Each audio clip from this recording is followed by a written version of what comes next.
지난주에 가장 핫한 뉴스. 바로 이재용 부회장의 재판 결과인데 징역 5년이 선고가 됐어요. 예. 이 결과에 대해서 두 분 어떻게 생각하세요?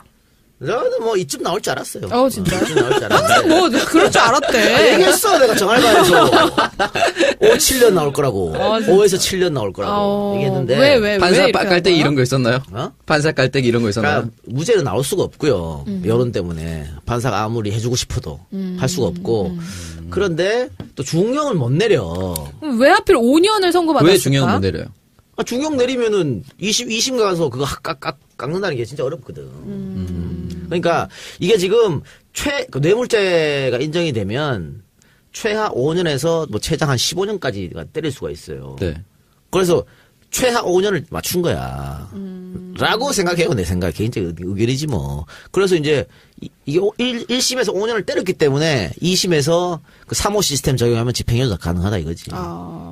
떨어질 것이다. 근데 이재용 부회장이 약간 피동적으로 응했기 때문에 뭐 이런 형이 나온 거야. 그럼 그걸 싹 깔아준 거야. 2심에 가서 니네 변호사들이 이걸 가지고 활용해라 던져준 거 아니야. 그러면서 미르하고 K스포츠재단 그거 뇌물로 인정 안 했거든. 그러니까는 승마지원액과 영재센터만. 그러니까 특검에서는 승마지원도 뇌물이고 영재센터도 뇌물이고 그 재판부에 그 두 개 인정했잖아. 근데 이건 왜 뇌물 아니라 그래? 금액이 커서? 그러니까 그래 맞춰준 거예요 그렇게. 이게 뭐 명시적이냐 묵시적이냐 이런 거에 따라 좀 나눈다고 하는데. 아니 근데 명시적 묵시적 얘기를 하지만 네. 명시적 청탁, 묵시적 청탁 하잖아요. 네.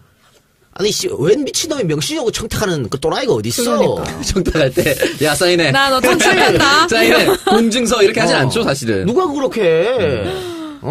다 묵시적으로 그냥 알지 내 마음 이런 식으로 쑥 갖다 미는 거지. 아니 거기 누구야 이번에 김영재 와이프 박채윤 걔는 뇌물죄로 들어갔잖아요. 네. 박채윤이가 안종범 마누라한테 뇌물 막 주는 거 아니야. 명품 백도 갖다 주고 딸내미 뭐 결혼한다고 뭐 1,000만 원씩 갖다 주고 했잖아. 네. 갖다 주면서 우리 병원이 잘 되게 뭐를 지정해주고 이렇게 했을 것 같아? 그냥 쓱 이렇게 다 묵시적으로 청탁하는겨. 누구나 다 묵시적으로 청탁합니다. 맛있는 거 사 먹어. 근데 우리 병원 하고 있어. 뭐 이런 거지. 그런 거지. 세상에 명시적 청탁하는 똘대가리가 어디 있어. 그렇게 하는 놈은 정말 똘대가리들이지. 그렇게 자 묵시적 청탁을 그러니까 명시적 청탁만 증거로 인정하면요. 세상에 어떤 것도 뇌물죄는 유죄가 안 돼. 예를 들면은 한만호 사건, 그런 것과 또 마찬가지. 한명숙 총리한테 책상 위에다가 의자 위에다 놓고 갔잖아. 뭐야 그게? 명시적이야 묵시적이야 뭐야? 뭐 하는 짓거리인데 그런 거 다 유죄해놓고는 이건 말이 안 되는 거죠. 다들 묵시적으로 합니다. 내가 만일 누구한테 뭐 뇌물 주고 나 좀 예를 들어 방송국에 좀 꼬아달라. 주말 예능에 그걸 내가 뭐 명시적으로 딱 무슨 프로그램 얘기하겠어요? 그냥 쓱 돈 주면서 제가 요즘에요 이런 식으로 쓱 돌려서 얘기하지. 이건 설민석 강사 요즘 안 나오는데 무도 특강할 때 뭐 역사 강사 필요하면은 뭐 쓱 가고 막 이런 거예요? 이런 거예요. 그러면 명시적 묵시적 말이 안 되는 거예요. 일단 5가지 혐의에 대해서는 모두 유죄가 인정이 됐어요. 그래도 뇌물공여, 횡령, 뭐 재산 국외 도피, 범죄 수익 은닉, 국회 위증 뭐 이런 거. 근데 일단 그러니까 20대에서 40대까지의 국민들은 43.4% 정도가 형량이 너무 가볍다라는 생각을 하고요. 50대와 60대는 형량이 무겁다라는 응답을 했다고 하는데 이것도 좀 갈리네. 그니까요. 왜 이게 세대로 왜 나뉘지? 연령별로 약간 인식이 차이가 뚜렷한 것 같아요. 우리 매번 대기업의 재벌과 관련된 범죄를 보면은 그 오너 일가에 대한 문제가 심한데 삼성을 공격하면 나라가 망한다는 이 등식이 계속 똑같이 성립돼 있는 것 같아요. 높은 세대일수록 연령이 높은 세대일수록 그 사람의 잘못 때문에 전문 경영이 와도 흔들리지 않는 삼성 체제가 구축돼 있다고 저는 보는데 그런 것도 거의 있고. 동의시하는 것 같아요. 아니 뭐 다 그렇게 하고 살지 뭐 다 깨끗한 사람이 어디 있어. 그 정도는 다 헤쳐먹는 거지. 이런 마인드가 있을 수 있고. 그 나이쯤 가면 그런 걸 너무 많이 봐서 그런가? 예, 그럴 수도 있어요. 뭐 완전히 깨끗한 사람이 어디 있어 이런 거? 그렇죠. 그래서 일단은 그래도 이렇게 뭐 43.4% 절반 가까운 국민이 이렇게 생각을 하고 있다는 거는 뭔가 이 사법부에 대한 불신이 더 커질 수 있는 그런 만약에 최소로 맞춰줬다고 한 거라면 판사도 그럼 간을 본 거네요?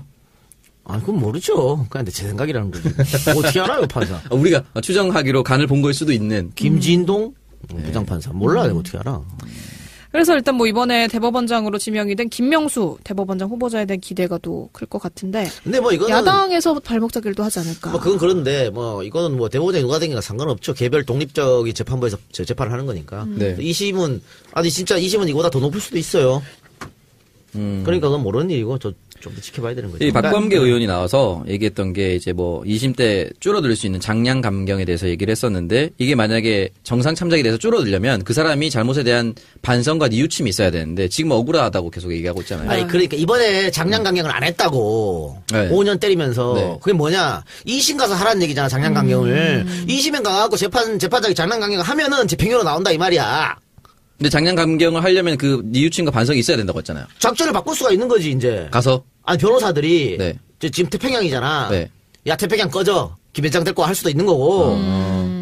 회의를 하겠죠. 야 우리가 이렇게 했는 게 실패했는 거 아니냐. 결국 5년 받았는데 왜냐면 뭐 장충기를 비롯해갖고 삼성 간부들이 특검 조사 때 했던 이 이야기하고 재판 가서 이야기한 걸 뒤집어 버렸거든. 이게 오히려 괘씸죄를 안 먹혔다고 봐. 그래갖고 이 사람들이 4년씩 중형을 받은 거야. 그러니까 우리 그러지 말고 인정할 건 인정하면서 장량 감경으로 가는 쪽으로 이렇게 할 수도 있다니까. 장량 감경을 유도할 수 있는 쪽으로. 1심에서도 삼성 측에다가 적극적으로 하지 않고 수동적으로 했다고 일단 던져줬기 때문에 그걸 가지고 물고 늘어지면 된다 이거야. 그러니까 일단 징역 3년에 그럼 집행유예 5년 이렇게 나올 그렇죠. 거라는 건가요? 왜냐면 하프 장량 감경하면 반을 줄일 수 있거든. 네, 5년이면 2.2년 반 줄일 수 있다고. 2.5년대. 그러면은 이제 집행유예 가능한 거지. 3호 시스템이 그때까지 국민 여론이 여전히 형량이 너무 가볍다라고 하는 것이 재판에 영향을 주나요? 아니 뭐 한 달만 해요. 한 달도 안 걸려 2심은. 그리고 특검법상 원래 대법원까지 다 나오게 돼 있어요. 어쨌든 국민 여론이 들끓으면 그때까지는 잊혀질 리가 없지. 그러면 그게 영향을 줄까요? 영향 주죠 당연히. 아니 그리고 이번 이 이재용 부회장의 선고 결과가 박근혜 최순실 재판에도 좀 영향을 미치지 않을까 이거는 싶은데. 그 쌍둥이 사건이고 이 사건은. 그러니까 뭐 손바닥 앞뒤 사건이에요. 똑같은 사건이야. 그러니까 이재용이가 이재용이가 뇌물 줬다고 유죄면 뇌물 받은 박근혜가 당연히 유죄인 거지. 근데 박근혜 전 대통령이 이제 재판 도중에 이 선고 결과를 듣고 웃음을 지었다라는 기사도 있더라고요. 생각이 없어. 아 그래? 뭐 형량이 낮다든지 뇌물액이 줄어서라든지 이런 거 없어요? 생각이 없어. 자기 어제 그래도 본 드라마가 생각나서 그 순간에 자기 재판과 연관돼서 얘기를 했겠죠. 아, 뭐 예상대로 나왔구나. 나도 짧게 받겠구나. 이렇게 생각하지 않았을까요? 생각 없다니까. 뭐 졸고 막 그러잖아. 아, 졸고 하는 건 나왔었어요. 재판 도중에 졸으셨다고 얘기하더라고요. 피곤했나 봐. 이럴 수는 있어요. 박근혜가 지금까지 이재용 재판에 3번 증인으로 나올 수 있었는데 한 번도 안 나왔지. 네. 판사가 부인영장 발부해갖고 검사하고 줘가지고 검사가 빵에 갔는데도 안 나왔거든. 그건 뭐냐면 아니 삼성이 잘 할 텐데 뭐.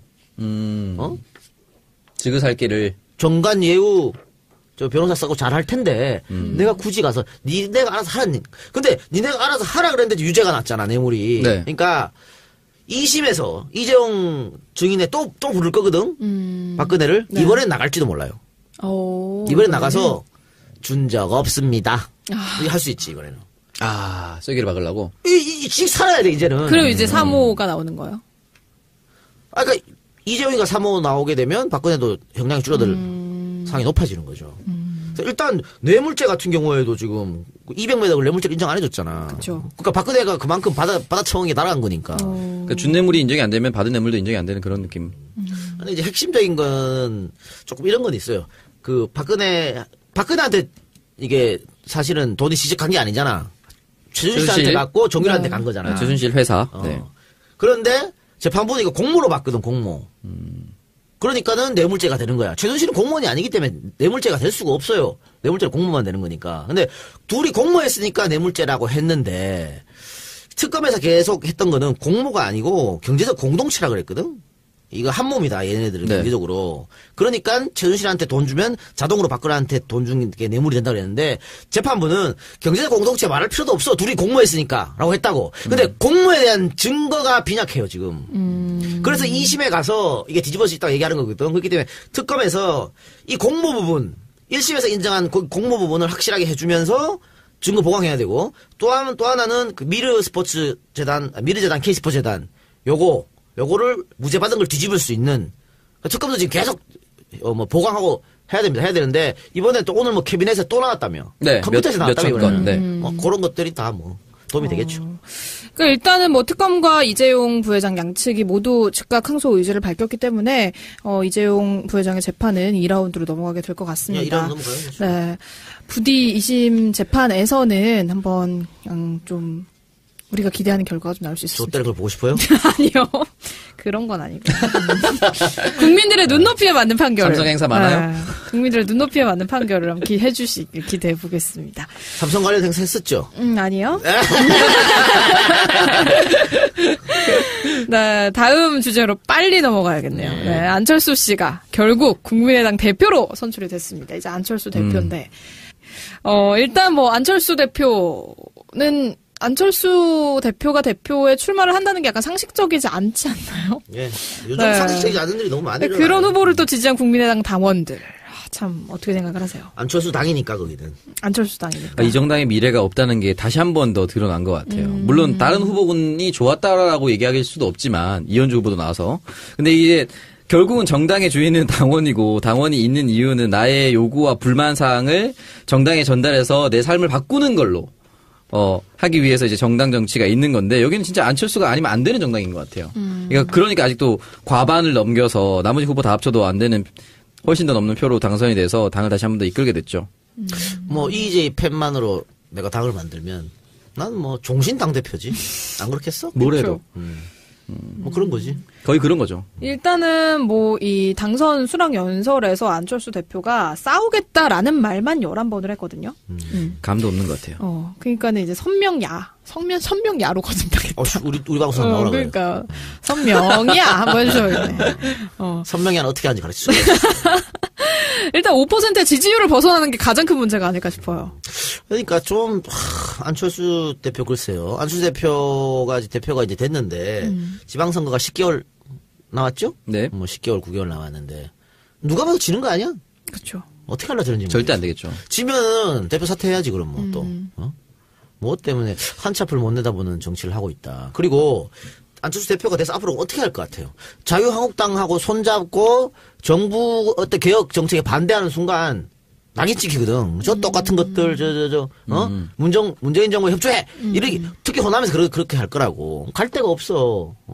그런데 반대로 문재인 정부 협조하면 안철수 자존심이 또 허락 안 할 걸 그걸. 그건 절대 안 할 것 같아요. 그러니까 이러지도 못. 안철수가 당대표 되면 이러지도 못하고 저러지도 못해요. 일단 근데 보면은 대선이 끝난 지 이제 100일이 좀 지난 시점에 야당의 두 대표가 이제 대선 후보였던 사람으로 채워진다는 것 자체가 굉장히 이례적이지 않나 싶은데 국민의당 내부에서는 안철수의 전대 출마 자체를 또 반발했던 사람들도 많잖아요. 그렇죠. 박지원 대표 같은 경우에는 이 당선 후에 페이스북 글에 이 현재 상태를 충격이 이만저만이 아니에요라고 메시지를 노출을 시켰거든요. 그렇게 해놓고는 또 실수했다 그랬지. 잘못 올렸다. 자동 완성 기능 때문에 이렇게 써졌다고. 근데 마음이 이제 자동 완성된다. 박 대표 정치를 하루 이틀 한 사람도 아니고 이렇게 일부러 흘려놓고 충격이 이만저만 아니에요. 일부러 흘려놓고 실수했어요. 이럴 가능성이 난 매우 높다고 봐요. 이분이 이런 실수를 하지 않고 실수를 가장한 뭔가의 정무적 판단이겠죠. 아유, 제가 팟캐스트 하면서 맨날 뭐 낚시 던진다고 나한테 뭐라 그러잖아요. 다 달려오잖아. 결국은 나한테 다 달려오잖아. 달려오면서. 옆에 있는 패널이 엿대는 거예요, 그러니까. 피해줘. 옆에 있는 패널만 죽어나는 거야, 계속. 야, 박지는 괜찮아. 왜요? 박지는 뭐라 안 그러잖아, 사람들이. 너만 멍청이 되는 거지. 박지 예전에 뭐 때문에 욕먹었었지? 근데 호요이 혼자 마시면서 그때. 술 먹어서 방송했을 때가 뭐지? 네. 아니, 박지가 그 댓글 폭탄에 한번 시달려서 다음 주 방송에서 혼자 미쳐서 막 날떴을 때는 지가 실수해서 그런 거고. 누가 아무도 그건 제 잘못이었다고 인정. 그 얘기 왜 다시 하는 거예요? 그냥 그렇게 힘들게 만든다고 주변 사람들. 별로다, 되게 별로다. 주변 사람들 힘들게 만든다고. 요런 거. 잊었는 걸 다시 쓱 끄집어내갖고. 그래놓고는, 몰랐어. 말하다 보니 그렇게 됐어. 아니거든. 머릿속에 다 너 죽이려고 이러는 거거든. 나는 그렇게 똑똑하지 않아요. 굉장히. 박지원은 창조적으로 훨씬 똑똑하기 때문에. 이건 뭐 100%다. 노리고 했다, 노리고. 그리고 이제 안철수 대표가 선출이 되니까 자유당의 정우택 원내대표가 내년 지방선거의 수도권 선거는 야3당이 통합 후보를 내자. 이런 했으면 좋겠어요. 그래야 빠르게 분리수거가 돼요. 그래서 저런 인간들은 저렇게 연대하는구나라는 게 빠르게 결정돼야 국민들의 선택이 하기 쉬운 것 같아요. 근데 뭐 저런 거죠. 일단은 일여 다야구도로 가면 필패다. 반드시 진다. 무조건 지죠. 무조건 집니다. 이거는 게임 할 것도 없어. 특히 수도권은. 맞아요. 그러니까 자기들이 똥줄 타서 얘기하는 건데 이거는 그런 것 같아. 속마음은 안철수 씨 서울로 나가세요. 그리고 남경필 씨 경기도로 나가세요. 우리 자유한국당은 인천 주세요. 뭐 이런 거 아닐까? 이렇게 하나씩. 광역지자체장을. 하나씩. 그 말이지 뭐. 뭐가 다른 거 말이 있어? 지금 몰라요. 뭐 자유한국당은 황교안이 슬슬 또 기어 나오려고 그러는 것 같은데. 무슨 뭐 좀벌레도 아니고 자꾸 기어 나오려고 그래. 근데 황교안이 지금 이렇게 하는 거 보면은 페이스북 자꾸 글 쓰고 그러더라고. 뭐 자유한국당 후보로 나올 수 있겠죠. 서울시장으로. 뭐 서울시장이든 뭐든 가능성이 있죠. 아니면 후보가 없어. 그런데 선수가 없네요. 지금 홍준표 같은 게 의원이 아니잖아요. 의원이 아니기 때문에. 홍준표 같은 게. 김성태. 홍준표 같은 게 어쩌라고 고소해. 홍준표 같은 게 의원이 아니니까. 네. 홍준표는 이번에 보궐선거에 나가려고 상당히 노력할 거야. 내년 4월에. 그러니까 지방선거는 같이 있잖아요, 보궐선거가. 그래서 네. 같이 보궐선거를 하려고 할 텐데, 홍준표는 뭐, 안철수가 만약에 서울시장 나가면 쥐는 안철수 지역구 나가면 되니까. 노원병에. 그럼 안 그렇겠어요? 꿀자리에 나가려고. 안정지사가 나온다는 얘기도 있던데 가서 박살내줬으면 좋겠네. 그리고 지금 또 최병길 의원 지역구 날아가겠다. 송파. 거기 또 얘기가 있어. 근데 글쎄 홍준표가 많이 나간다면 송파가 더 안전하겠죠. 낫다고 생각하겠지. 그렇겠죠. 거기도 물론 안지사가 나간단 말이 있어. 가서 박살냈으면 좋겠네. 계속 안지사를 배칭시키려고. 안지사의 의중은 모르는데, 안지사도 당연히 당선되고 싶은 데로 가시겠죠. 네. 그리고 이제 박지원 의원 같은 경우에는 전남지사 출마설이 확산이 되고 있는데. 물론 그날 내가 물어봤는데, 네. 뭐 당에서 뭐 원론적인 얘기지 뭐. 당의 결정을 따르겠다 이렇게 했어요? 최고의 상황이. 그런데 쉽지 않을 거예요. 이쪽으로 나가는 의원직을 던질 수가 있을까? 목포의 꿀자리를 못 던지거든. 그런데 전남도지사 선거해갖고 지면 어떡해? 그러게. 지금 상황에서는 아무리 박지원이라도 이길 확률이 없어 보이는데 그렇기 때문에 쉽게 선택하지 못할 것이다. 그렇습니다. 일단 뭐 안철수 대표가 이제 선장이 된 국민의당이 앞으로 어떤 행보를 보일지 우리가 한번 지켜봐야 할 것 같습니다.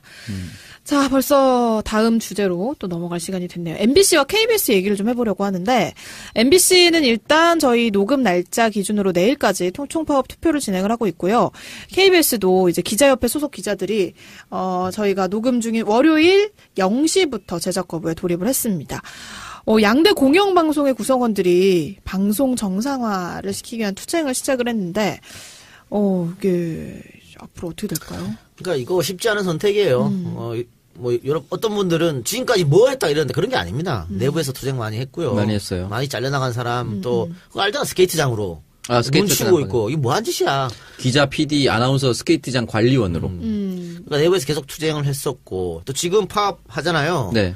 파업이 오래되면 오래될수록 힘들어져요. 월급이 안 나와. 파업할 때 월급 나오는 거 아닙니다. 안 나와요. 그러면 100일 투쟁한다 그러면 석 달간 월급 안 나와. 석 달 반 정도. 석 달 수입 없이 생각해봐. 산다고. 끔찍하네요. 그렇지. 그 정도면 끔찍해지지. 거의 차 한 대 뽑지 않나요? 워낙 높은 급여를 받으셔서. 쉬운 게 아니기 때문에 이런 건 우리가 좀 많이 응원해줘야 되고 또 여론의 압박을 받으면 좀 더 나아지지 않을까. 또 그렇죠. 파업하시는 분들은 여론의 힘을 또 받을 수가 있겠고. 일단 뭐 MBC는 아직 완전히 파업에 들어간 건 아닌데 많은 구성원들이 제작 거부에 동참을 하고 있습니다. 오늘 라디오 PD 40명도 제작 거부에 들어가서 프로그램들이 막 결방이 됐다고. 그렇죠. 아나운서들도 이제 라디오 아나운서도 안 나온다고 해갖고 지금 계속 음악만 틀어주고 있어요. 네. 와, 완전 진짜 유튜브네요. 순수한 음악 라디오. 음악 방송. 배신했다. 제가 지난주에 공범자들 봤거든요. 말씀하셨는데 지난 시간 동안 뭐 했냐라고 했지만 끊임없이 내부에서 매년 징계받고 전출당하고 감봉당하는 그런 것들이 있었어요. 그래서 이번에는 더 이상 참을 수 없다고서 나왔던 거기 때문에 그동안 뭐하고 놀다가 갑자기 지금 정권 바뀌어서 나왔냐라고 얘기하지 마시고 이분들이 그 당했던 그 공정방송을 위한 노력 을 좀 많이 지지를 해주셨으면 좋겠습니다. 네, 그리고 KBS와 MBC에 얼마나 사랑을 주접듯이 잡았는지 여러분 이해하셔야 됩니다. 네. 일례로 MBC 저도 한번 나간 적이 있거든요. 나간 적이 있는데 진짜 간첩 접선하듯이 PD하고 CP를 만났어. 분위기가 형 출연시키려고. 흉흉하구나. 그러면서 전제는 위에 분들이 이 작가님은 모를 겁니다. 이거였거든. 바로 알더라고. 그런 분들이 더 잘 알아요. 아니 그랬고, 그래서 무슨 블랙리스트. 문 닫고 살펴보면서 누가 오라 뭐 이렇게 얘기했다니까. 또 다른 방송국에서는요.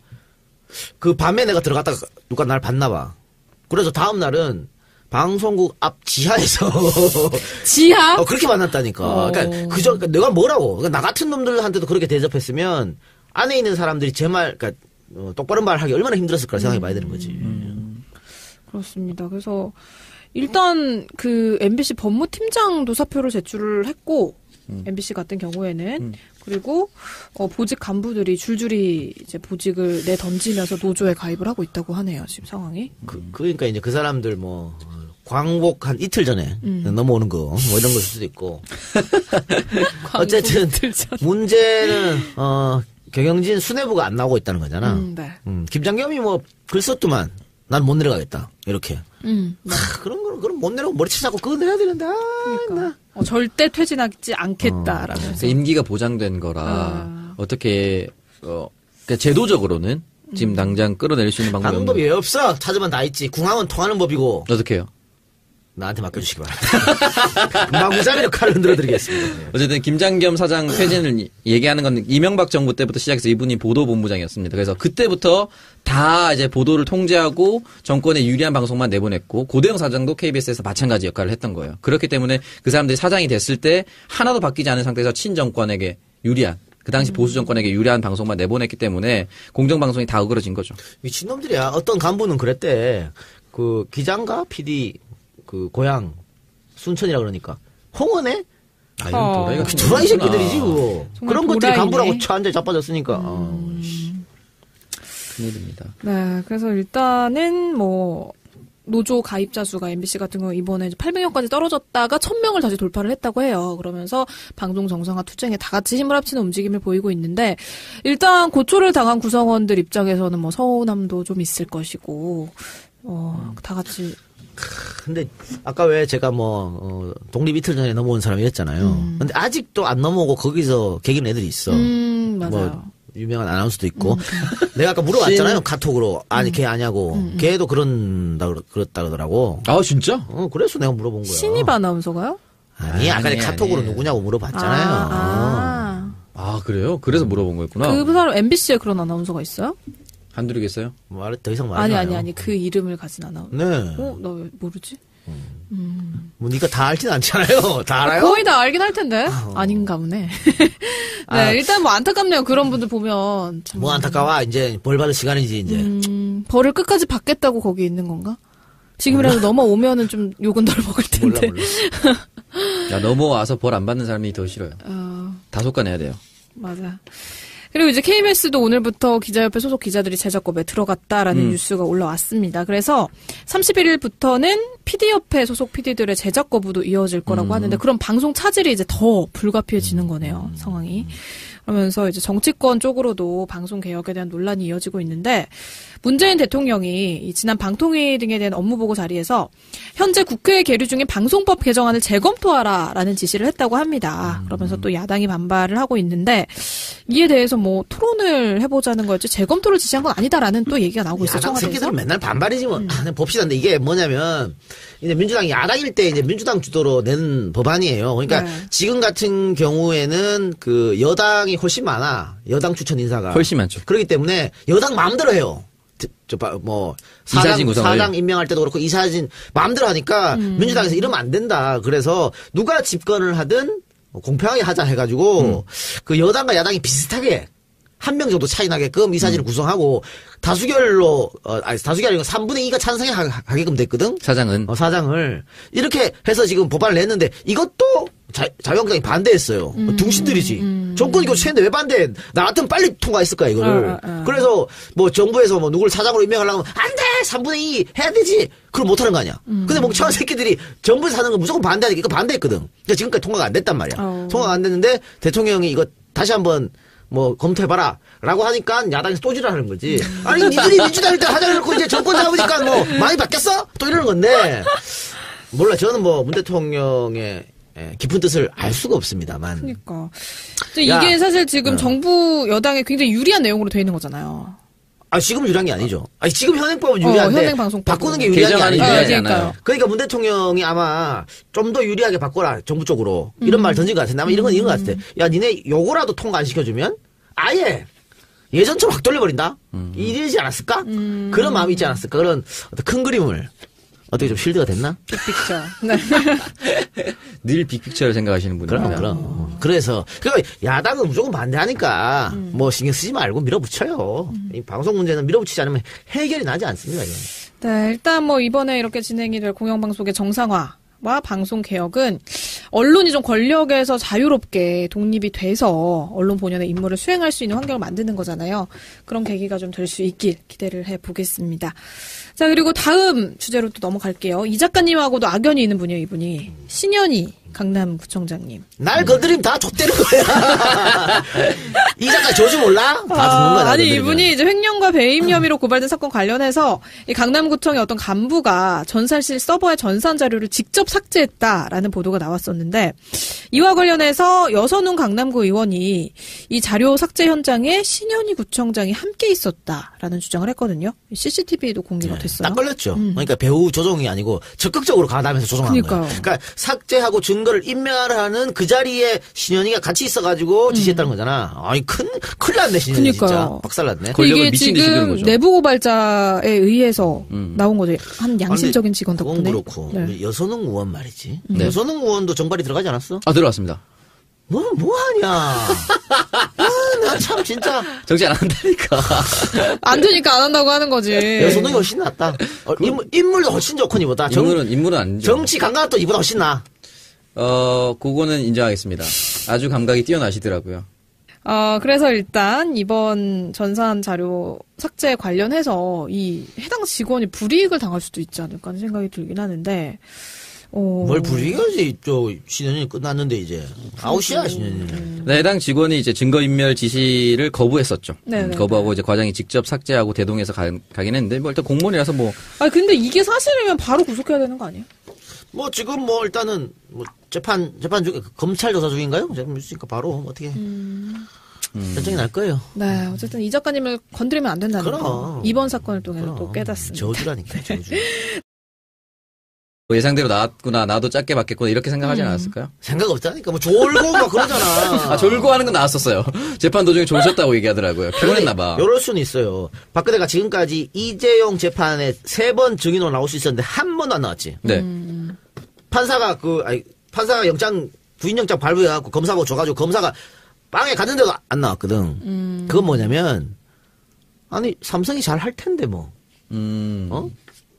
지그살길을. 정관 예우 변호사 쓰고 잘 할 텐데 내가 굳이 가서 니네가 알아서 하라니.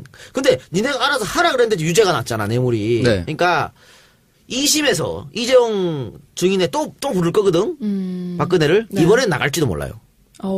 이번엔 나가서 준 적 없습니다. 할 수 있지 이번에는. 쐐기를 박으려고. 씩 살아야 돼 이제는. 그럼 이제 3호가 나오는 거예요? 그러니까 이재용이가 3호 나오게 되면 박근혜도 형량이 줄어들 상이 높아지는 거죠. 그래서 일단 뇌물죄 같은 경우에도 지금 200매덕을 뇌물죄로 인정 안 해줬잖아. 그쵸. 그러니까 박근혜가 그만큼 받아쳐온 게 날아간 거니까. 그러니까 준 뇌물이 인정이 안 되면 받은 뇌물도 인정이 안 되는 그런 느낌. 근데 이제 핵심적인 건 조금 이런 건 있어요. 박근혜한테 이게 사실은 돈이 시작한 게 아니잖아. 최순실 씨한테 갔고 정유라한테 간 거잖아. 최순실 회사. 네. 그런데 재판부는 이거 공모로 받거든, 공모. 그러니까는 뇌물죄가 되는 거야. 최순실은 공무원이 아니기 때문에 뇌물죄가 될 수가 없어요. 뇌물죄는 공모만 되는 거니까. 근데 둘이 공모했으니까 뇌물죄라고 했는데 특검에서 계속 했던 거는 공모가 아니고 경제적 공동체라 그랬거든. 이거 한 몸이다, 얘네들은 네. 경제적으로. 그러니까 최순실한테 돈 주면 자동으로 박근혜한테 돈 준 게 뇌물이 된다 그랬는데 재판부는 경제적 공동체 말할 필요도 없어. 둘이 공모했으니까 라고 했다고. 근데 공모에 대한 증거가 빈약해요, 지금. 그래서 2심에 가서 이게 뒤집어질 수 있다고 얘기하는 거거든. 그렇기 때문에 특검에서 이 공모 부분, 1심에서 인정한 공모 부분을 확실하게 해주면서 증거 보강해야 되고 또 하나는 그 미르재단 K스포츠재단 요거를 무죄 받은 걸 뒤집을 수 있는 특검도 지금 계속 보강하고 해야 됩니다. 해야 되는데 이번에 또 오늘 뭐 캐비넷에 또 나왔다며. 네. 컴퓨터에서 나왔다며. 몇천 건. 네. 뭐 그런 것들이 다 뭐 도움이 되겠죠. 그러니까 일단은 뭐 특검과 이재용 부회장 양측이 모두 즉각 항소 의지를 밝혔기 때문에 이재용 부회장의 재판은 2라운드로 넘어가게 될 것 같습니다. 2라운드 넘어가요? 지난주에 가장 핫한 뉴스 바로 이재용 부회장의 재판 결과인데 징역 5년이 선고가 됐어요. 예. 이 결과에 대해서 두 분 어떻게 생각하세요? 저는 뭐 이쯤 나올 줄 알았어요. 진짜요? 이쯤 나올 줄 알았는데. 항상 뭐 그럴 줄 알았대. 얘기했어 내가 정알바에서 5, 7년 나올 거라고. 5에서 7년 나올 거라고 얘기했는데. 왜 판사 이렇게 깔때기 이런 거 있었나요? 어? 판사 깔때기 이런 거 있었나요? 그러니까 무죄는 나올 수가 없고요. 여론 때문에 판사가 아무리 해주고 싶어도 할 수가 없고. 그런데 또 중형을 못 내려. 왜 하필 5년을 선고받았을까? 왜 중형을 못 내려요? 중형 내리면은 2심 가서 그거 깎는다는 게 진짜 어렵거든. 그러니까 이게 지금 그 뇌물죄가 인정이 되면 최하 5년에서 뭐 최장 한 15년까지가 때릴 수가 있어요. 네. 그래서 최하 5년을 맞춘 거야. 라고 생각해요. 내 생각. 개인적 의견이지 뭐. 그래서 이제 이게 1심에서 5년을 때렸기 때문에 2심에서 그 3호 시스템 적용하면 집행유예 가능하다 이거지.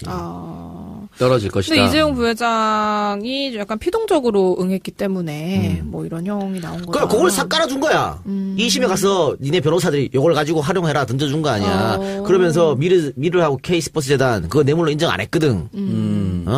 그러니까는 승마 지원액과 영재센터만. 그러니까 특검에서는 승마 지원도 뇌물이고 영재센터도 뇌물이고 그 재판부에 그 두 개를 인정했잖아. 근데 이건 왜 뇌물 아니라 그래? 금액이 커서? 그러니까 그래 맞춰준 거예요 그렇게. 이게 뭐 명시적이냐 묵시적이냐 이런 거에 따라서 좀 나눈다고 하는데 이거는 아니 근데 명시적 묵시적 얘기를 하지만 네. 명시적 청탁 묵시적 청탁 하잖아요. 네.